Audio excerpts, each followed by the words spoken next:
This Shedeur Sanders thing. This is a perfect example of if you piss off one person, they can ruin your life. Shedeur Sanders should have been taken to me first, second round, second at the worst. You talk about a guy um, coming off a year where he was one of the better college football quarterbacks.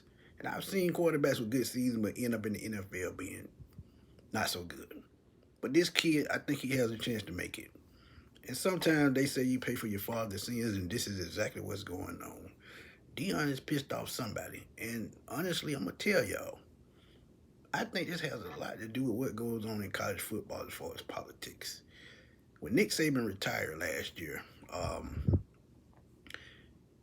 I think the NIL thing with him and Dion, it got hot and heated and debated. And I think this is boiling over to the NFL and, GMs and Nick Saban knowing people, having ties in the NFL. I just think it comes down to that relationships. These 32 GMs in the NFL, and neither one of y'all can say Shador was better than these quarterbacks that were drafted before him. To me, he was even better than Cam Ward because I thought Shador was for sure going to be the number one pick. But you have those bad relationships, and it can free fall, and it can hurt you big time. And I can tell the look on Dion's face when I was looking at him last night, night one of the draft. He had a dejected look on his face, like I know this is just not happening. It's just not happening.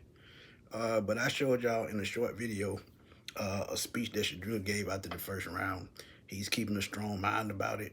And look, Roddy White, Falcons legend, took to Twitter, and he always does. He always speaks his mind. This is what I love about Roddy. And Roddy went to Twitter and said, "This ain't even about Shador no more. Cleveland know they need a quarterback, and that's absolutely true. And I said that because I just knew Shador would be a Brown with that 34th pick." And it made sense. You have Joe Flacco, who has been playing since Matt Ryan. They got drafted together. Matt Ryan just retired, and Joe Flacco still playing.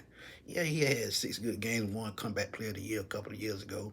But what do we have left in the tank when you have nobody but him and Kenny Pickett? But that's for another day.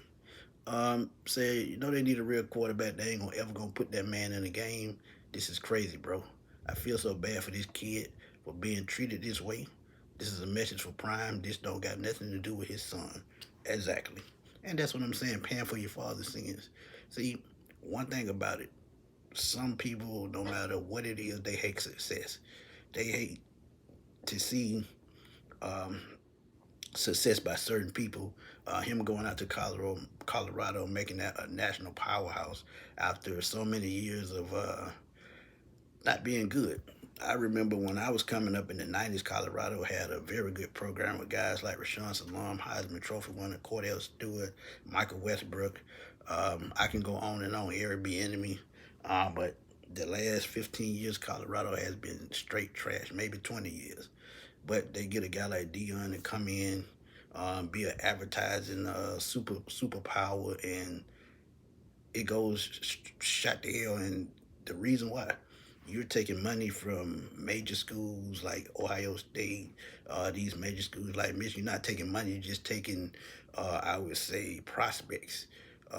Guys, kids that, 5-star, 4-star that would usually, um, go to Ohio State, Alabama, somewhere like that, but they end up going out to Colorado and playing up under him, and him being one of those guys that can prepare these kids and make them a walking advertisement as well. Because honestly, that's what his kid is. He's not hurting for no money. He was making NFL money in college, $5 million a year. So Shador is not hurting for some money. He just want an opportunity to prove that he can play at the next level, and he deserves that. And if he becomes an undrafted free agent, which I hope he don't, he can go anywhere. But the thing with that, will he get a chance to show his talents, or will he be a backup? And he has enough talent. He showed that last year, 4,000 yards, 37 touchdowns. He can do it. 74% completion percentage, and it's a shame. Um,